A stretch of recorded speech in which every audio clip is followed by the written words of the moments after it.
சிம்ஹாசனேஸ்வரினா ஸ்ரீமத் சிறந்த, ஸ்ரீமத்னா சிறந்த சிம்ஹாசனத்தில் அமர்ந்து கொண்டு உலகை ஆள்பவள் அர்த்தம்.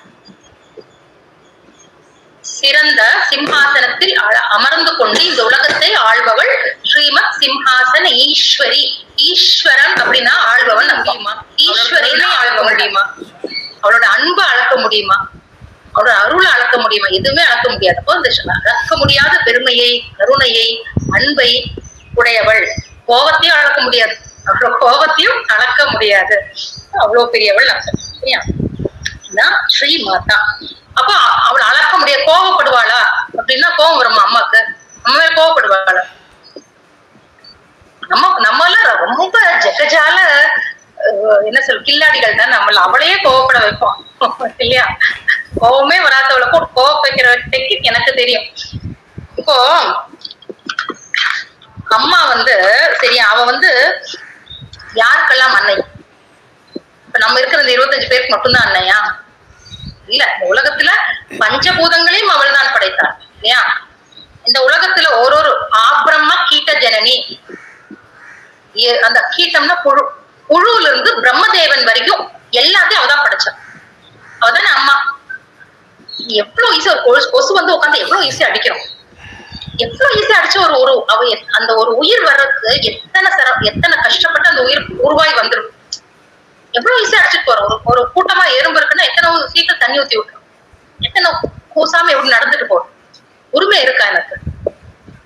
இந்த மாதிரி ஒரு ஃபைனஸ் இல்லாம நான் வாழ்ந்த அந்த கருணை இல்லாம அப்போ அந்த எறும்புக்கும் அவதான் அம்மா, அந்த கொசுவுக்கும் அவதான் அம்மா. ஏன் அப்ப நம்ம இதெல்லாம் தெரியும் போது என்ன ஆகணும்னா நம்ம அப்படியே ஃபைனா மாறணும். தெரியாம தூக்கத்துல ரிஃப்ளெக்ஸ்ல அடிக்கிறோம். அதை வேணாம்னா நமக்கே பாத்தீங்கன்னா அந்த கொசுவை அது கடிச்சது என்னமோ உலகமாக குற்றம் பண்ண மாதிரி அதை அடிச்ச உடனே நமக்கு ஒரு சந்தோஷம் வரும் பாருங்க. என்னமோ நம்ம மிகப்பெரிய வீரதீர செயல் செஞ்ச மாதிரி நமக்கு ஒரு சந்தோஷம் வரும். அப்ப யாரோ கேட்ட கொசு எல்லாம் அடிக்க கூடாதுங்களான்னு. உனக்கு எங்க உரிமை இருக்கு? அம்பாள் படைச்ச உயிர்ல எந்த உயிரையும் ஹிம்சை பண்ணக்கூடிய உரிமை எனக்கு கிடையாது. எந்த உயிரையும் நான் ஹிம்சை பண்றதுக்கு அந்த மாதிரி ஹிம்சை பண்ணா அவளோட அருள் எப்படி கிடைக்கும்? யோசிச்சு பாருங்க, எப்படி கிடைக்கும் அவளோட அருள்? நான் என்ன பண்றேன்? என்னோட குப்பையை கொண்டு 10 பேருக்காக உள்ள போடுறேன். இது ஒரு ஹிம்சை இல்லையா? என்ன என்னோட குப்பை போனா போதும், எல்லாம் போற இடத்துல எல்லாம் நான் குப்பை போட்டு வைக்கிறேன். போயிட்டே இருக்கேன், பஸ்ல போயிட்டே கார்ல போயிட்டே இருக்கேன், பூசாம ஒரு வாட்டர் பாட்டிலா தூக்கி அப்படியே ரோட்ல போடுறேன். போறோம், பிக்னிக் போறேன், சாப்பிட்ட தட்டு அப்படியே போடுறேன். அந்த காற்று அவ இல்லையா? அந்த பூமி அவ இல்லையா? எதை நான் எதையாவது நான் மாசு பண்றதுக்கு எனக்கு ரைட்ஸ் இருக்கு. ஏதாவது நான் படிச்சேன்னா இதெல்லாம் வச்சுட்டு அம்மாலே அருள் செய்வான்னு எங்க செய்வா? அப்போ இந்த ஃபைன்னஸ் எல்லாம் நம்ம டெவலப் பண்ணணும். இதெல்லாம் ஆச்சரியத்துக்கு என்னன்னா, நான் +1 படிக்கும் போது நாங்க கைலாஷ் போயிட்டு வந்தோடனே எனக்கு சொல்லி கொடுத்து என் பசங்க தான். பென்சில் பூ இருக்கு இல்லைங்களா, சீவன பூ கூட அந்த டஸ்ட் இருக்கு இல்லையா, அதை கூட வெளியே போட விட மாட்டாங்க. கையிலேயே குடிச்சிட்டு வீட்டுல கொண்டு வந்து டஸ்ட்பின் எல்லாம் போடும். இதெல்லாம் அப்ப இந்த ஃபைன்னஸ் தான் லைஃப்ல இதுதான் இவால்யூஷன். இப்படிதான் நம்ம அப்படியே நம்ம மெருகேறிட்டே வரணும். இது மெருக நான் முன்னே சொல்ல போய் அந்த ஆத்ம ஞானங்கிறது எனக்குள்ள நடக்கும். அப்ப இந்த மாதிரி நான் ஃபைனா வர அவளோட அருளுக்கு நான் பாத்திரமாவோம். இதுங்களா? அப்போ எந்த உயிர்களுக்கும் ஹிம்சை செய்யாத அஹிம்சா, எந்த உயிருக்கும் ஹிம்சை செய்யாத ஒரு இது இருந்தா நம்ம அவளுடைய அன்பான பொறுப்பான பிள்ளைகளா நம்ம இருந்தோம்னா, எல்லா உயிர்களையும் மதிச்சு இருந்தோம்னா டெஃபினட்டா அவளோட அருளை பெறலாம். ஸ்ரீ மாதா. புரிஞ்சுதா? அடுத்தது கொள்ளமா ஸ்ரீ மகாராஜ்னி. ஸ்ரீ மகாராஜ்னா அதுக்கு அர்த்தம் என்னன்னா, அதே மாதிரி சிறப்பு மிக்க பேர் அரசின்னு அர்த்தம். மகாராணி பேர் அரசி அப்படின்னு அர்த்தம். ஸ்ரீ மகாராஜ்னி. யாரு மகாராணிங்கிறது 2 விதமா சொல்லலாம். இப்ப ராஜராஜ சோழன் இருந்தார் இல்லையா, அவங்க வைஃப் யாரு? வானதி தானே. வானதி ராஜராஜ சோழனோட வைஃப் பேர் வானதியா? அவங்க மகாராணியா இல்லையா? அவங்களும் மகாராணி தான். இப்ப இந்திரா காந்தி இருந்தாங்க பிரைம் மினிஸ்டர், அவங்களும் ராணி தானே, அவங்களும் மகாராணி. 2 பேருக்கு என்ன வித்தியாசம்? இவங்க ஒரு ராஜாவின் மனைவியாக இருந்ததுனால ஒரு ராணி ஆனாங்க. பட் இவங்க அப்படி இல்லை. இவங்க தானே அந்த தகுதி இருக்கிறதுனால அந்த போஸ்டுக்கு வந்தாங்க இல்லையா? அதுதான் மகாராஜ்னி. அப்படின்னா என்ன அர்த்தம்னா, தானே ராணியா இருந்தா. அவளுக்கு ஒரு ராஜாவுக்கு மனைவியா இருந்து அவ ராணி இல்ல, அவளே மகாராஜ்னி. அந்த தான் படைத்த உயிர்கள் அத்தனையும் காக்கக்கூடியவளால் அவள் மகாராஜ்னி. தானே ஆள்பவள். அவள் இந்த 14 லோகங்களை படைத்தாள். அந்த படைத்த அந்த 14 லோகங்களையும் அவளே ஆள்கிறாள். அந்த மகாராஜின்னு ஃபர்ஸ்ட் அர்த்தம். ஃபர்ஸ்ட் அர்த்தம் என்னன்னா, அவ தன்னால் படைக்கப்பட்ட அந்த 14 லோகத்தில் இருக்கிற அத்தனையும் அவளே ஆள்கிறாள், ஆழ்ந்து காப்பாற்றுகிறாள். அதனால அவளுக்கு மகாராஜின்னு பேரு. ரெண்டாவது இப்ப ராஜா என்ன பண்ணுவான், தன்னோட ஒரு ராஜா என்ன பண்ணுவார், தன்னோட மக்களுக்கு நல்லது நடக்கணும்னா விசிட் போவார் இல்லையா, ஊர்வலம் நகர்வலம் போவார். போயிட்டு எல்லாருக்கும் என்ன நல்லதோ கேட்டு மக்களோட தொடர்பு கொண்டு அவங்களுக்கு எல்லா நன்மையும் செய்வார் இல்லையா. அதே மாதிரிதான் இவளும் ஒவ்வொரு மக்களோடும் அவ தொடர்பு பண்றது நமக்கு தெரியுதோ இல்லையோ, அவள் தொடர்பு கொண்டு நமக்கு நன்மையை அளித்துக் கொண்டே இருக்கிறாள். அது எப்படி தொடர்பு கொள்றார்? இப்ப ராஜா இருக்காருன்னு வச்சுக்கோங்க, அவளுக்கு இப்போ ஒண்ணுமே இல்லை, பிரைம் மினிஸ்டர், நம்மளும் சென்டர் எடுத்துக்கோம். பிரைம் மினிஸ்டர்னா அவருக்கு கீழே எத்தனை, நம்ம ஒரு 150 கோடி மக்கள் இருக்கும், அத்தனை பேருக்கும் வேண்டிய எல்லாம் கொடுக்கறது அவரோட தானே. அவர் ஒருத்தர் நினைச்சா இதெல்லாம் பண்ண முடியுமா? இப்ப ஸ்டேட்லயே ஒரு கவர்மெண்ட் சீஃப் மினிஸ்டர் இருக்காங்கன்னா, இப்ப இத்தனை பேர் இருக்கும், இத்தனை கோடி பேர் இருக்கும், எல்லாருக்கும் அவங்க நினைச்சா ஒரே ஆள் நினைச்சா பண்ண முடியாது. அப்போ பெரிய ஒரு பெரிய சிஸ்டம் வச்சிருக்காங்க இல்லையா. இத்தனை மினிஸ்டர்ஸ் இருக்காங்க, அப்படி டிவைட் பண்றாங்க. ஸ்டேட், அதுக்கு கீழே டிஸ்ட்ரிக்ட், அதுக்கு கீழே இல்லையா தாலுக்கு, அப்புறம் பஞ்சாயத்து, அப்படி நிறைய இருக்கு இல்லையா. ஒவ்வொன்றிலயும் ஒரு வீடுன்னு பாத்தீங்கன்னா அந்த வீட்டுல ஒரு தலைவன் தலைவி, அந்த வீடுலாம் சேர்ந்து ஒரு காலனி, அந்த காலனிக்கு ஒரு செக்ரட்டரி, எல்லா இடத்துலயும் ஒரு ஹெட்னு ஒருத்தர் இருக்காங்க இல்லையா. அப்படிதான் நீங்க ஆழம் இது பண்ண முடியும். எல்லாரோட தேவைகளும் அப்படிதான் நம்ம பண்ண முடியும். அப்புறம் பஞ்சாயத்து, அப்ப அந்த கிராமத்துக்கு எல்லாம் ஒருத்தங்க ஒரு தலைவர் இருப்பாங்க இல்லையா. இந்த மாதிரி நிறைய பேர் சேர்ந்துதான் அந்த ராஜ்ஞியா இருந்தாலும் அவளுக்கு நிறைய பேர் வேலை செய்யறாங்க. அவங்க யாரு அப்படின்னா, அவங்களுக்குலாம் தேவர்கள்னு பேரு. உங்களுக்கு பேர் என்ன? இந்த தேவர்கள் நம்ம சொல்றோம் இல்லையா, அவங்க யாருன்னா அவளோட அதிகாரிகள், அவளோட அதிகாரிகள் அர்த்தம். சரியா? அவங்க என்ன பண்றாங்க, தேவர்கள் என்ன பண்றாங்க, இப்போ அம்பாள் என்ன பண்ணிருக்கான்னா இந்த பஞ்சபூதங்களே உலக உருவாக்கி இருக்கான்.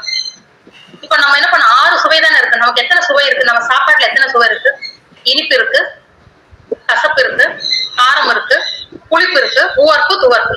இந்த 6 சுவை வச்சு நம்ம எத்தனை ஆயிரம் சாப்பாடு பண்றோம். நீங்க எடுத்து இன்னைக்கு ரெசிபின்னு போட்டு பாருங்க, ஒரு முழு மோர் குழம்புன்னு நெட்ல அடிச்சு பாருங்க, அது ஃபுல்லா எத்தனை வீடியோ வரும். அப்போ இந்த 6 சுவை வச்சு நம்மளே இத்தனை பண்றோங்கிற போது அவ அந்த பஞ்சபூதத்தை வச்சு எத்தனை விதமான உணவுகளை நம்ம கொடுத்தான். இந்த 84 லட்சம் வகை உயிரினங்கள் அந்த பூமியில இருக்கு இல்லையா.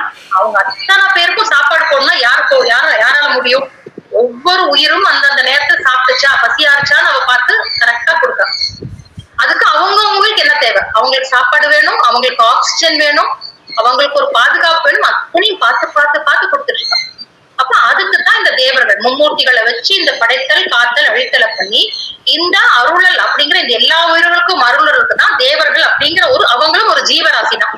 தேவர்களும் ஒரு வகையான ஜீவராசிகள் தான். அப்ப இந்த பிரபஞ்சம், அந்த 33 கோடி தேவர்களை வச்சுதான் இந்த பிரபஞ்சம் அப்படிங்கிற அந்த வியாபாரத்தை அவ பண்ணிட்டு இருக்கா. எப்படி பண்றா அப்படின்னா, இப்ப பஞ்சபூதங்கள் இருக்காங்கன்னு வச்சுக்கோங்களேன். இந்த எங்கெங்க தண்ணி, இப்ப அந்த தண்ணிக்கு அதிபதி யாரு? வாட்டர். இப்ப நமக்கு சாப்பாடு, தண்ணி வேணும், தண்ணிக்கு யாரு அதிபதி? வருணன். அப்ப எந்த நேரத்துல மழை பெய்யணுமோ அந்த நேரத்துல அந்த வருணன் நமக்கு மழையை கொடுத்தார். நமக்கு வெப்பம் வேணும், யார் கொடுக்குறா? சூரிய தேவன் கொடுத்தார். காற்று வேணும், காத்து இல்லாம இருக்கும். நீங்க எங்கேயாவது ரூம்ல போய் நான் எனக்கு காத்து வேண்டாம் அப்படின்னு எல்லா ரூம் கதவு ஜன்னல் எல்லாத்தையும் அடைச்சு போய் உட்காந்துருங்க, காத்து இல்லாம இருக்க முடியுமா? அங்கேயும் ஒரு பெட்டிக்குள்ள போய் நீங்க ஒழிஞ்சா கூட அங்க கூட உங்களுக்கு அந்த காற்றை கொடுக்க வாயு தேவன். இப்ப எங்கெங்க மக்களுக்கு காற்றை கொடுத்து உதவுவர் வாயு தேவன். மக்களுக்கு அந்த மனசுக்கு அதிபதியா இருப்பவர் யாரு? சந்திரன். இந்த மாதிரி ஒவ்வொரு தேவர்களையும் ஒவ்வொரு வேலையை கொடுக்கும். நம்ம கைகளுக்கு அதிபதி யாரு? இந்திரன். நாக்குக்கு அதிபதி அக்னி, கண்ணுக்கு அதிபதி சூரியன். இப்படி ஒவ்வொரு உறுப்புலையும் ஒரு தேவன் இருக்காங்க. சரியா? அப்படி இந்த தேவர்களை கொடுத்து, பல தேவர்களை கொடுத்து நமக்கு நம்மளுடைய எல்லா தேவைகளையும் அவள் பூர்த்தி செய்யறான். எல்லா தேவர்களும் தேவர்கள் மூலம் பூர்த்தி செய்யறான். அப்போ இந்த தேவர்களுக்கு 3 ரூபங்கள் உண்டு. எப்படி தேவர்களை வச்சு அப்படி செய்யறா அப்படின்னா, அந்த தேவர்களுக்கு 3 ரூபங்கள் உண்டு. ஒன்று அதி தெய்வீக ரூபம். முன்னாடி இதை பத்தி பேசியிருக்கேன். அதி தெய்வீக ரூபம். அதி தெய்வீக ரூபம்னா அவங்க தேவலோகத்துல அவங்க அந்த திவ்ய ஸ்வரூபத்தோட, அந்த திவ்ய உடம்போட அவங்க இருப்பாங்க. தேவலோகத்துல இருக்காங்க இல்லையா. அப்போ இது மகா பெரியவர் சொன்னது. அது அதி தெய்வீக ரூபம்னு பேரு. தேவர்களுக்கு அதி தெய்வீக ரூபம். அப்போ அந்த திவ்ய ரூபத்தோட சொர்க்க இடத்துல இருப்பாங்க.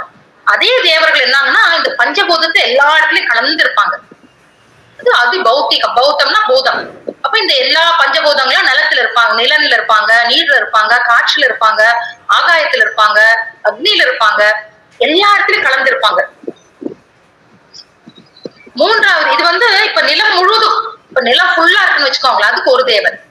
எங்கெங்க காத்து இருக்கோ அங்கெல்லாம் வாயு இருக்காருன்னு அர்த்தம். இப்ப இங்க ஃபேன் ஓடிட்டு இருக்குன்னா இங்க வாயு இருக்காருன்னு அர்த்தம். அப்ப அதி பௌதிக ரூபத்துல வாயு பகவான் இங்க இருக்காரு. எந்த ஒரு டம்ளர் தண்ணி எடுத்தா கூட அதுல வர்ணனோட சக்தி இருக்கு. அப்ப நம்ம என்ன நினைக்கிறோம், நம்ம போய் குளத்துல வந்து யாரும் இல்லாத நேரத்துல குப்பையை போட்டோம்னா யாரும் பார்க்கலன்னு நினைக்கவே முடியாது. ஏன்னா அங்க வருணன் பார்த்துட்டு இருக்காரு, அவரை குப்பை பண்றது அவர் பார்த்துட்டு இருக்காரு. புரியுதுங்களா? அப்போ நம்ம வந்து எங்க எங்க நம்ம தப்பு பண்ணாலும் அவங்களுக்கு தெரிஞ்சிடும்.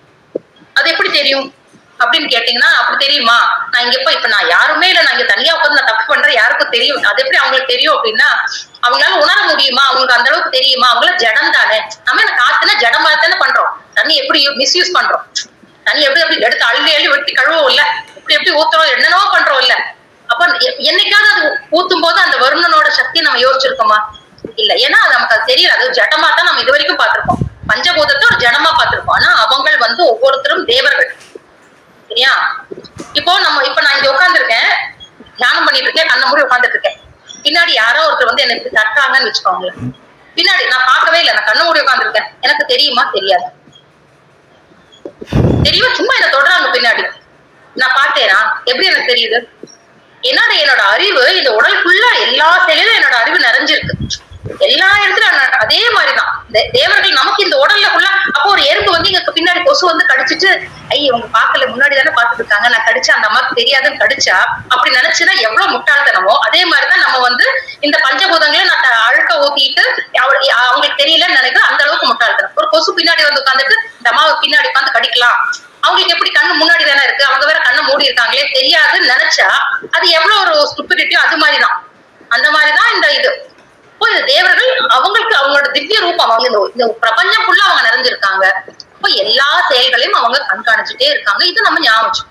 இது வந்து அதி பௌத்திக ரூபம் தேவர்களோட. இப்ப இதெல்லாம் இதை வச்சுதான் இந்த உலகத்தை ஃபுல்லா பரிபாலனம் பண்ணிட்டு இருக்கா. அம்பாள் இவங்க மூலமா தான் பண்ணிட்டு இருக்கா.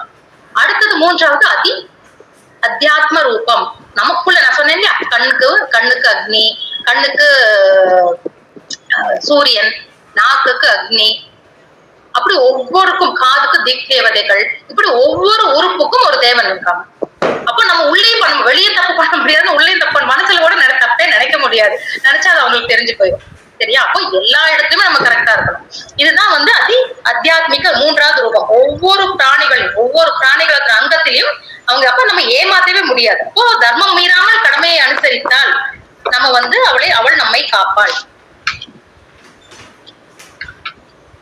கல்லுடல் தேரைக்கும் கருப்பை உயிர்க்கும் புல்லுணவையை தந்து காக்கும் பரமதயாளன் கேட்டிருக்கோம் இல்லையா? கல்லினுள் தேரைக்கும் கருப்பை உயிருக்கும் சாப்பாடு எங்க கொடுக்குறா? எல்லா இடத்துக்கும் கொடுக்குறா, எல்லாருக்கும் கொடுக்குறா. இப்போ ராஜராஜ சோழன், இது கதை வந்து அது உண்மையா பொய்யான்னு தெரியாது. பட் அந்த ராஜராஜ சோழன் என்ன பண்ணாரா, கோயில் கட்டுறதுக்கு இந்த நந்தி இருக்குல்ல, பெரிய நந்தி, அந்த நந்தி பண்றதுக்கு ஒரு சிலையை, அந்த தலைமை சிற்பி அந்த நந்தி பண்றதுக்காக ஒரு சிலையை எடுத்து ஒரு கல் எடுத்து வச்சாரு. கல் எடுத்து வச்சு அந்த கல்லு கூல் ஆகணுங்கிறதுக்காக அது மாதிரி தண்ணி ஊத்தி வச்சிருந்தாங்க. அந்த சிற்பியோட பையன் வந்தான். பையன் வந்துட்டு, அப்பா இந்த கல்லா வந்து நீங்க நந்திக்கு பண்ண போறீங்க அப்படின்னு கேட்டான். ஆமாப்பா, ஏன் இதுக்கு என்னன்னா இது ஆகாது அப்படின்னா. ஏன்பா, நல்ல கல்லு பாரு, நல்ல அம்சமான கல்லுன்னா, இல்லப்பா இந்த கல்லுக்குள்ள வந்து இது ஆகாது, இதுக்குள்ள தேரை இருக்கு அப்படின்னா. நீ எப்படிப்பா சொல்ற, எனக்கே தெரியாது, நீ எப்படி சொல்றன்னு. நீ இந்த கல்லு தண்ணி ஊத்தி வச்சீங்க இல்லையா, எல்லா இடமும் காஞ்சு போச்சு, இந்த ஒரு இடம் மட்டும் பாருங்க காயல, ஈரமா இருக்கு, அப்படின்னா அதுக்குள்ள உயிர் இருக்கிற அர்த்தம் அப்படின்னாங்க. கரெக்டா அந்த இடத்த வெட்டி பார்த்தா உள்ள தேரை குதிச்சு ஓடிச்சான். அப்போ அந்த கல்லுக்குள்ள யார் சாப்பாடு கொடுத்தா, அந்த தேரை எப்படி உயிரோட இருந்துச்சு? நம்ம என்ன வேணா சொல்ல, ஹைபர்னேஷன்ல இருந்தது, அது உள்ள அந்த ஹைபர்னேஷனா தன்னோட எல்லாத்தையும் அடக்கி அது என்ன வேணா சொல்லலாம். பட் அந்த இதுக்கும் யார் கொடுத்தா? கருப்பை ஒரு 10 மாசம் அந்த வயிற்றுல யார் கொடுத்தா? நம்ம கைகள் ரீச் ஆகாத ஒரு இடம் இல்லையா பிரெக்னன்சிங்கிறது. அப்போ அதுதான் அவளோட அருமை, அவளோட இது. நம்ம அதை நம்ப முடியுமா? நம்ம அந்த மாதிரி கொடுப்பாளேன்னு சொல்லிட்டு நம்ம என்ன பண்றோம்? என்னோட அகங்காரம் வந்து பேசாம இருக்க விடாது. பட் சப்போஸ் என்னோட கடமைகளை நான் செய்யணும், நான் என்னென்ன செய்யணுமோ, எனக்கு என்னென்ன கடமைகள் விதிக்கப்பட்டிருக்கோ அதை செய்யறதுதான் ஒரு கிரகஸ்தனோட கடமை. ஆனா சன்னியாசிகளோட கடமை வேற மாதிரி. அவங்க எப்படி இருப்பாங்கன்னா, கிடைச்சா உண்டு, இல்லாட்ட நோ கம்ப்ளைண்ட்ஸ். அது சன்னியாசிகளோட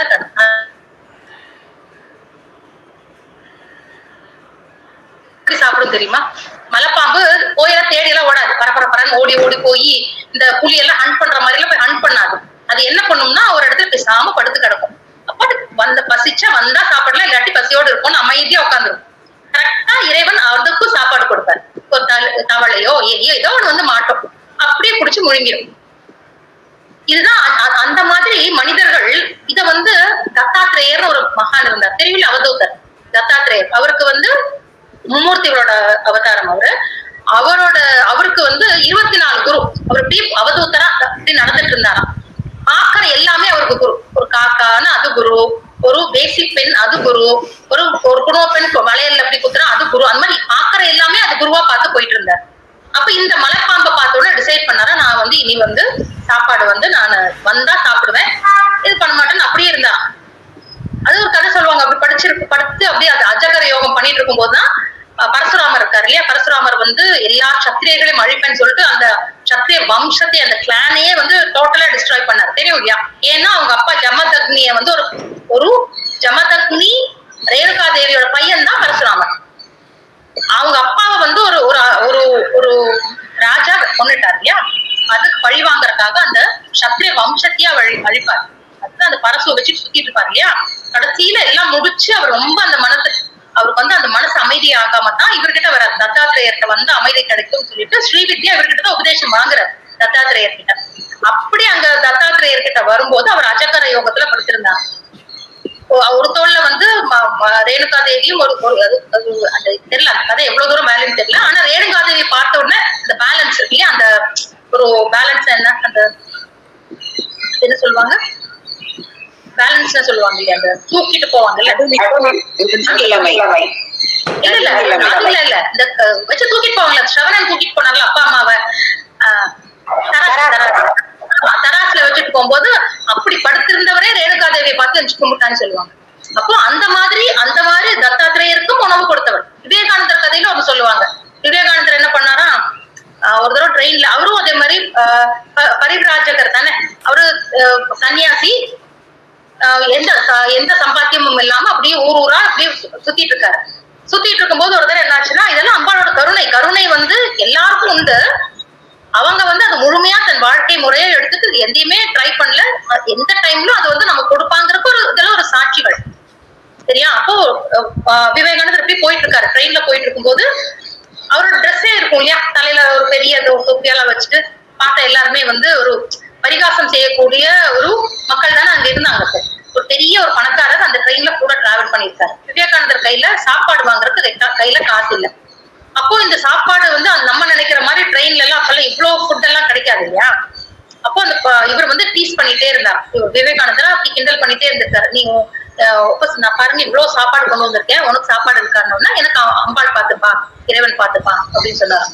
உங்க எப்படி உங்க கையில காசு இல்ல, உனக்கு எப்படி இறைவன் கொடுப்பான், உழைச்சு சம்பாதிக்க வேண்டியதானே. இந்த மாதிரி நிறைய டீஸ் பண்ணிட்டே இருக்காரு. உழைச்சு சம்பாதிச்சா என்ன, இப்ப நான் பாரு நல்லா சம்பாதிக்கிறேன், நல்லா சாப்பிடுறேன் அப்படின்னு பண்ணிட்டே வந்தாரு. இவர் ஒண்ணுமே அமைதியா உட்காந்துட்டு வந்தாரு. வந்து 2-3 ஸ்டேஷன் முடிச்ச உடனே, அதாவது லாங் ஜேர்னி தானே, ஏதாவது லஞ்ச் டைம் வந்துதான். வந்த உடனே ஒரு மனிதர் அப்படியே அந்த ஜன்னல் வழியா தேடி ஓடிட்டு வந்து இவர் பார்த்து கொடுக்கணும்னு உள்ள ஒரு பெரிய தூக்கு கேரியரோட வரானா. வந்துட்டு அவர் காலை வந்து, சுவாமி இப்ப நான் மதியம் நாங்க உட்காந்துருந்தேன், அவர் கண்ணுக்கு லைட்டா அசந்துட்டேன், ராமர் என் கனவுல வந்து என்னோட பரம ஒரு தூய்மையான ஒரு பவித்திரமான ஒரு சன்னியாசி இந்த ட்ரெயின் உங்க அடையாளம் எல்லாம் சொல்லி, யாருமே அவருக்கு தெரியாது, ஆனா உங்க அடையாளம் எல்லாம் சொல்லி நீ போ, அவன் எனக்காக பசியோட வந்துட்டு இருக்கான், இப்ப அவனுக்கு நல்ல அறுசுனை ஒண்ணு தயார் பண்ணி கொண்டு போன்னு சொல்லி உங்களுக்காக கொண்டு வந்தேன்னு கொண்டு வந்து கொடுத்தாரு. இப்படி இதுதான் அப்ப அந்த நம்பிக்கை, கொடுத்தா சாப்பிடுறேன், இல்லாட்டி எனக்கு வேண்டாம். அப்போ இந்த மாதிரி இருக்கும்போது அப்பா கையை பிடிச்சிட்டு போற மாதிரி, கடைக்கு போகும்போது நானே போய் 100 ரூபாய் வாங்கிட்டு போனா 100 ரூபாய்க்கு வாங்கிட்டு வருவேன், அப்பா கையை பிடிச்சிட்டு போனா 1000 ரூபாய்க்கு வாங்கி கொடுப்பாரு. அந்த மாதிரிதான் இப்போ இறைவனை முழுமையாக சரணடைந்தால் அந்த மனோநிலையை நம்ம வளர்த்துக்கணும். அவ அருள்கிறாளா, கண்டிப்பா அருள்வாள். இந்த எப்படி இந்த சகல உயிர்களையும் காப்பவள் அம்பிகை, இந்த சகல பிரபஞ்சத்தையும் அந்த கோடிகள் எத்தனை கோடி கொடுக்கான அண்டங்களையும் அவள் காப்பவள். இது வந்து ஸ்ரீ மகாராஜி. இரண்டாவது நாம வந்து அடுத்து சொல்லலாம், உயிர் கொடுக்குறான், அந்த உயிரை கொடுக்குறான் இல்லையா. உயிர் கொடுத்தது மட்டும் இல்ல, அந்த டைம்ல அந்த குழந்தை இண்டிபெண்டா நடக்கிற வரைக்கும் அவளுக்கு அதை தவிர வேற ஏதாவது நினப்பு இருக்கா? வயிற்றுல இருக்கும் போதும் சரி, பிறந்ததுக்கு அப்புறம் அதை தவிர வேற சிந்தனையே இல்லாம ஒரு தவம் மாதிரி இருக்கா? இப்போ நம்ம பிள்ளைங்களை நம்ம பாக்குறோம், நம்மளே எப்படி இருந்தோம், நம்ம பிள்ளைங்க அடுத்த ஜெனரேஷன்ல எப்படி இருக்கு? நிறைய பேருக்கு பேர குழந்தைகளை எடுத்திருக்கீங்க. ஒரு ஊசி, ஒரு திருநூறு முள்ளு குத்துனா கூட ஊரையே கூட்டுங்க, எவ்வளவு டிராமா பண்ணுங்க இல்லையா? ஒரு திருநூறு கூட்டுற முள்ளு குத்துறக்குள்ள அவ்வளவு டிராமா பண்ணும். ஆனா பிரெக்னென்ட் ஆனவொன்னு அவங்களுக்கு எப்படி எவ்வளவு பொறுமை வந்துச்சு, எவ்வளவு நமக்கே ஆச்சரியமா இருக்கும். உட்காந்துருப்போம், நான் பாத்திருக்கேன் பசங்க எப்படி உட்காந்துருப்போம், அம்மா அம்மா அம்மான்னு கூப்பிடுவாங்க. நம்ம என்னமோ ஏதோ ஓடி போய் பார்த்தா ஒரு அடியில தான் இருக்கும் கை. அந்த பென்சில் எடுத்து கூட அப்படின்னா எத்தனை பேர் அனுபவிச்சிருக்கோம் அதை? ஆமா, அந்த பென்சில் எடுத்து கொடுங்க, நம்ம போய் என்ன இதுக்கா கூப்பிட்டு நம்ம ஓடி போய் எடுத்து கொடுப்போம் இல்லையா? இந்த மாதிரிதான் எல்லா குழந்தைங்களும் இருக்கு. ஆனா அதே குழந்தை ஒரு தாய் அப்படின்ற அந்த ஒரு அந்தஸ்து வந்தவொன்னா, தாய் ஆகும்போது தந்தை ஆகும்போது அவங்களுக்கு எங்கிருந்து இந்த ஒரு சக்தி வருது? நோஞ்சனான ஒரு புள்ள கூட இவ்வளவு ஒரு உயிரை தனக்குள்ள தாங்கி அது ஒரு டெலிவரி பண்ற அளவுக்கு சக்தி அவளுக்கு எங்கிருந்து வந்து? ஓ, நம்மளோட உடம்புல பஞ்ச பிராணம் இருக்கு இல்லையா? பஞ்ச பிராணம் உதாரணம்னு ஒரு வாயு இருக்கு. அந்த உதாரண வாயு என்ன பண்ணும்னா, ஏதாவது நமக்கு ஒவ்வாதது சேராது உள்ள போச்சுன்னா அதை வெளியே தள்ளி கக்கி விட்டு, அதான் அதோட வேலை. ஒரு முள்ளு குத்துச்சுன்னு வச்சுக்கோங்களேன், அந்த முள்ளு குத்துச்சுன்னா அதை வெளியில எப்படியா ஏதாவது பண்ணி அதை வெளியே அனுப்பிடும். ஒரு சாப்பிட ஒரு விஷம் மாதிரி ஏதோ ஒரு சாப்பாட்டை உள்ள எடுத்துட்டோம், உடனே என்ன பண்ணும், எப்படியாவது பண்ணி அந்த கக்கி வெளியில எடுக்க வச்சோம், வாந்தி எடுக்க வச்சு இல்லையா, எப்படியாவது வெளியில எடுக்க வச்சோம். இந்த மாதிரி ஃபாரின் பாடி, நமக்கு உடலுக்கு பொருத்தாத ஒரு விஷயம் நம்ம பாடியில வந்துச்சுன்னா ஏதோ அந்த இம்யூனிட்டி என்ன பண்ணும், உடனே அதுக்குதான் உதாரணம் பேர், அதை எப்படியாவது வெளியே தள்ளி விட்டோம். ஆனா ஒரு ஒரு ஒரு கரு, ஒரு அந்த கரு ஒரு ஒரு அந்த அணு இருக்கு இல்லையா, அந்த ஸ்பெர்ம் சொல்ற அந்த அணு அந்த உடம்புக்குள்ள போய் அது இருந்து அதை வாங்கி தனக்குள்ள வச்சு எப்படி நடக்குது? நம்ம ஏதாவது யோசிச்சிருக்கோம்? நம்ம இப்போ மெடிக்கலா தான் யோசிப்போம், இல்லாட்டி இமோஷனலா யோசிப்போம். இந்த அறிவுபூர்வமா யோசிச்சா அதை வச்சு எத்தனை எவ்வளவு அற்புதங்கள் நம்ம பாடியில அற்புதங்கள். ஒரு ஞானி சொல்லுவாரு, வாழ்க்கையில வந்து எல்லாமே அற்புதம், இல்லாட்டி எதுவுமே அற்புதம் இல்லை. நீ பாக்குற ஒரு ஒரு செகண்ட்ல நடக்கிற எல்லாமே அற்புதம். என்னோட மூச்சு உள்ள போகும், திருப்பி அது வெளியே வருதுன்னா அது ஒரு அற்புதம்.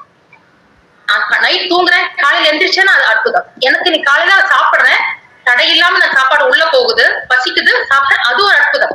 அற்புதங்கிறது நம்ம தேடி வேற எதுவும் போக வேண்டாம், எல்லாமே அற்புதம் தான். அந்த மாதிரி இந்த ஒரு ஒவ்வொரு கருவும் உள்ள வந்து அப்புறம் அந்த 10 மாசம் நம்ம கண்ணுக்கே தெரியாது இல்லையா? யார் சாப்பாடு கொடுத்தா, யார் வளர்த்தா? கருவாகி உருவாகி நான் வர காரண பொருளான ஸ்ரீ துர்க்கையே, வெளிவந்த பின் தாயின் மார்பிடை பாலிந்து பசி தீர்த்த ஸ்ரீ துர்க்கையே, எப்போது எது வேண்டும் அப்போது அதை தந்து அருள்கின்ற ஸ்ரீ துர்க்கையே. எனக்கு ரொம்ப பிடிச்ச பாட்டு. எப்போதும் எப்போதும் உன் ஞானம் அது வேண்டும். அப்போ இந்த மாதிரி இருக்கிறவங்களுக்கு நம்ம என்ன பண்ணணும்னா, எப்போதும் அவளோட நினைவு, அதுல அவளோட பக்தியிலே இருக்கணும் பாத்தீங்களா? இப்போ இந்த மாதிரி வந்து இந்த பசிக்கு முன்னே, இப்ப நம்ம டெலிவரிக்கு அம்மா வயிற்றுல வளரோம்னா வெளியே வந்த உடனே வரக்கு முன்னாடி அம்மாவோட மார்புல பால் வச்சுட்டு காத்துட்டு இருக்காங்க.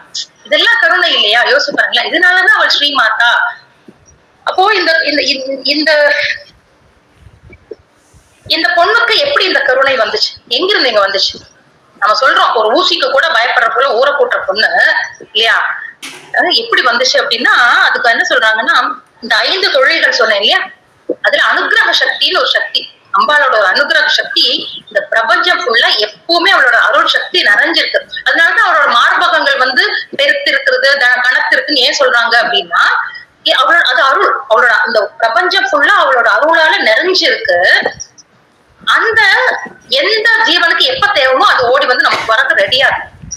இப்போ ஒரு ஜீவன் இந்த உலகத்துல பறக்க போகுதுன்னு வச்சுக்கோங்களேன், அந்த அப்போ அந்த அனுகிரக சக்தி, அம்பாளோட அனுகிரக சக்தி இருக்குல்ல, அது என்ன பண்ணும்னா அந்த பையன் அந்த பொண்ணுக்குள்ள இறங்கி ஆவிர்வாவம் பண்ணும்.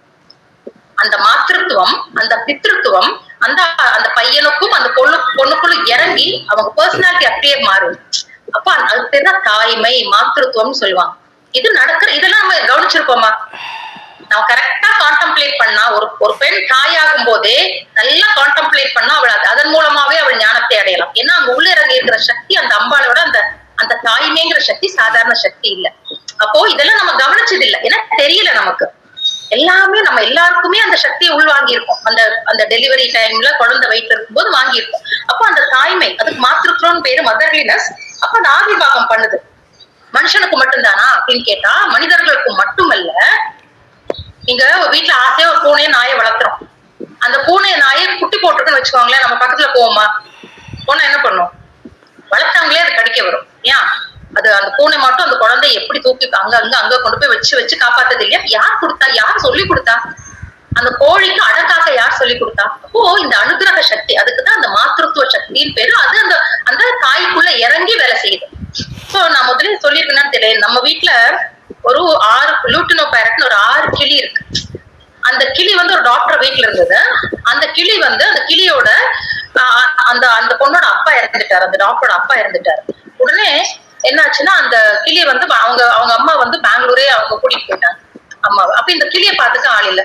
எங்ககிட்ட நீங்க வச்சுக்கிறீங்களா அப்படின்னு கேட்டாங்க. நான் சரி பாவம்னு சொல்லிட்டு குழந்தைங்கதான் இருக்கு, 6 பேர் இருக்காங்க. அதுல ஒரு அப்பா கிளி ஒரு அம்மா கிளி. அந்த கிளி வந்து முட்டை போட்டுச்சு. அம்மா கிளி அவங்க வீட்டுல இருக்கும்போது முட்டை போட்டுட்டு அந்த கிளி வந்து அம்மா கிளி அடக்காத்து அதை குஞ்சு பொறிஞ்சு வெளியே வந்துருச்சு. வெளியே வந்த உடனே என்னாச்சுன்னா ஏதோ ஏமாந்துட்டாங்க, அந்த அம்மா கிளி பறந்து போச்சு. குட்டிக்கு வந்து சாப்பாடு கொடுக்கற காலையில அந்த கூட்டணும்ல, அதுக்கு காலையில உடனே என்னாச்சா அந்த அப்பா கிளி அப்படியே அம்மாவா மாறிடுச்சான். இன்னும் இருக்கு, ப்ளூ கலர் ப்ளூ அண்ட் வெயிட்ல இருக்காங்க, இங்கதான் இருக்கான்.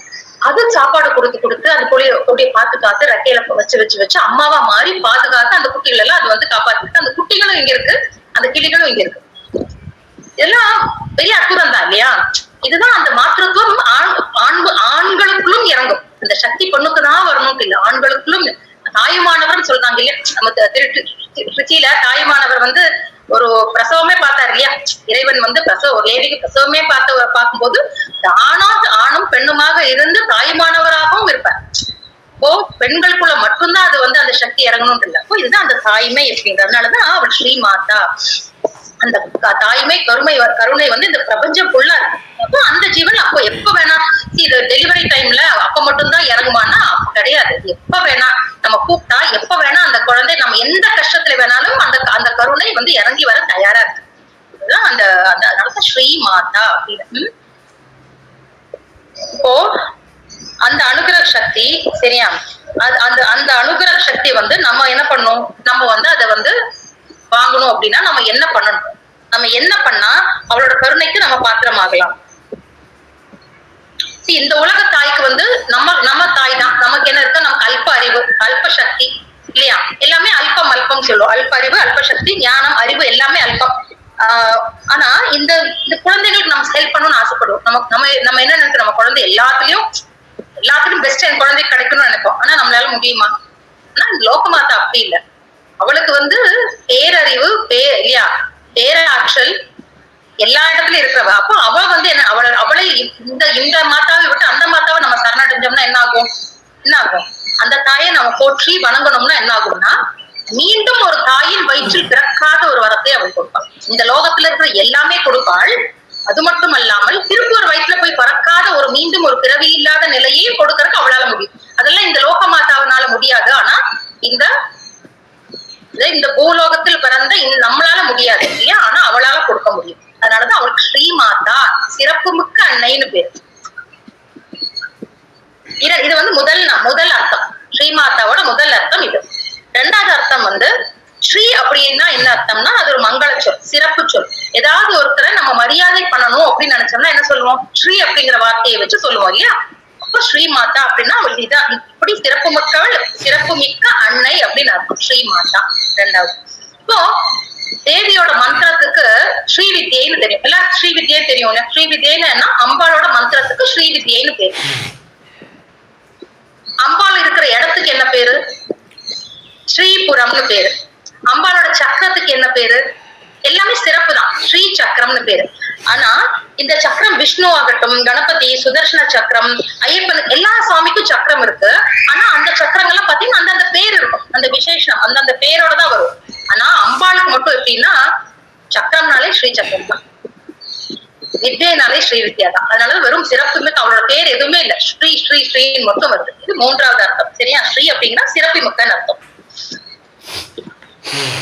நான்காவது அர்த்தம் என்னன்னா இந்த ஸ்ரீ அப்படிங்கிற வார்த்தைக்கு லக்ஷ்மி, சரஸ்வதி, துர்கா மூன்றுமே ஸ்ரீன்னு தான் சொல்லுவாங்க. அந்த மூன்றுமே இன்னொரு பொருள் ஸ்ரீ அப்படிங்கிற வார்த்தைக்கு.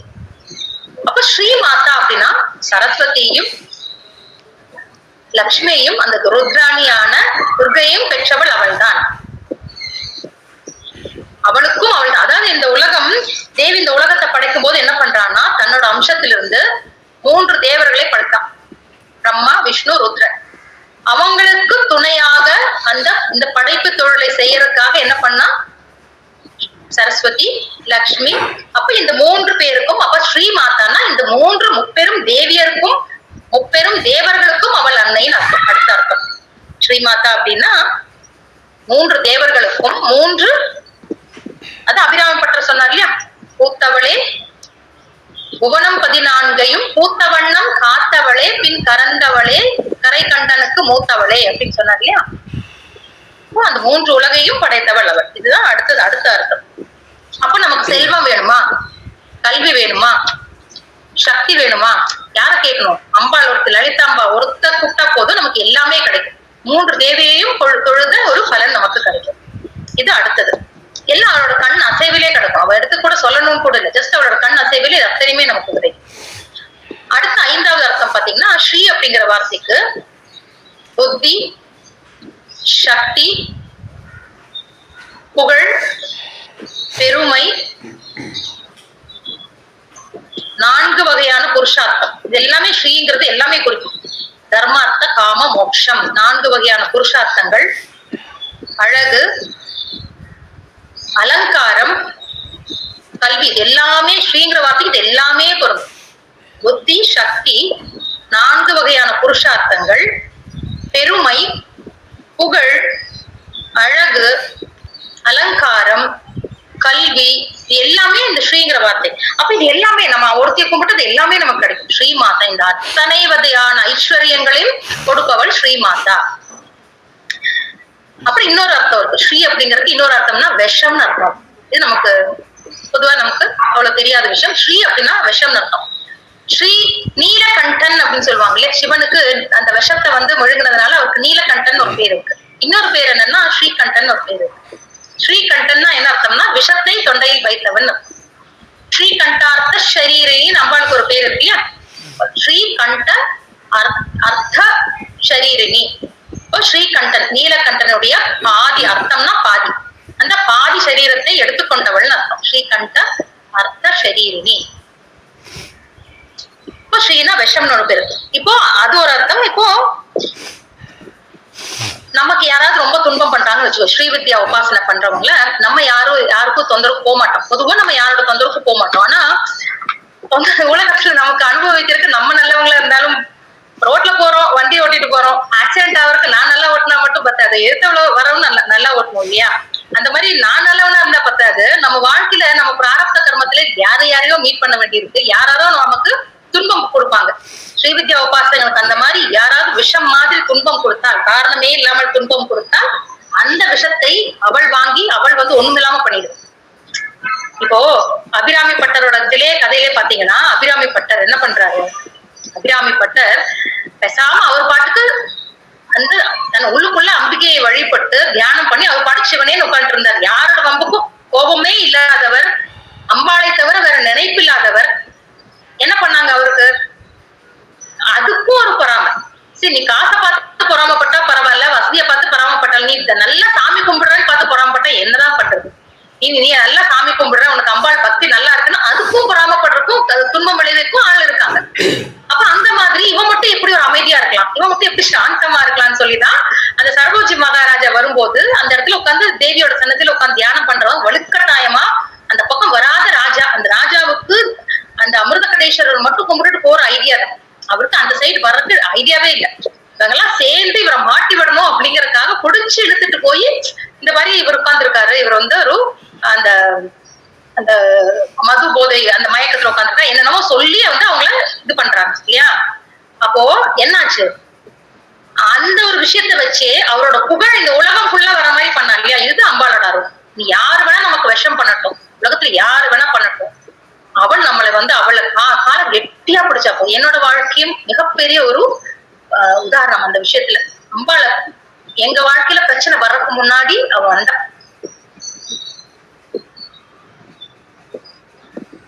அவ உட்கார்ந்தா. யூஸ்வலா எல்லாருக்கும் நடக்கும். நீங்க எல்லாரும் வாழ்க்கையில பாத்தீங்கன்னா உங்க வாழ்க்கையில ஒரு பிரச்சனை வர்றதுக்கு முன்னாடி ஒரு சொல்யூஷன் அங்க முன்னாடி கொடுத்துட்டு அந்த பிரச்சனை கொடுக்கும். நம்ம அதுக்கு கவனிக்க மாட்டோம்.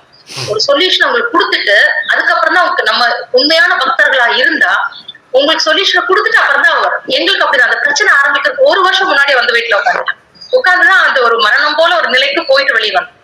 அப்போ அதுதான் விஷம் என்ன எப்பேற்பட்ட விஷமாக இருந்தாலும் அது ஒண்ணும் இல்லாம பண்ணிடும். அதுதான் ஸ்ரீ அப்படின்னு ஸ்ரீங்கிறது இன்னொரு அர்த்தம். அப்புறம் இன்னொரு அர்த்தம் ஸ்ரீக்கு இன்னொரு அர்த்தம்னா வேதம் அப்படின்னு அர்த்தம். ஸ்ரீக்கு வேதம் அப்படிங்கிற ஒரு பேர் இருக்கு. அப்போ இந்த வேதத்திற்கும் அவள் தான் தாய். இந்த வேத மாதா அவ அசைந்தா சப்தம் வந்தது, ஓங்காரம் வந்தது, அதுல இருந்து வேதம் வந்தது.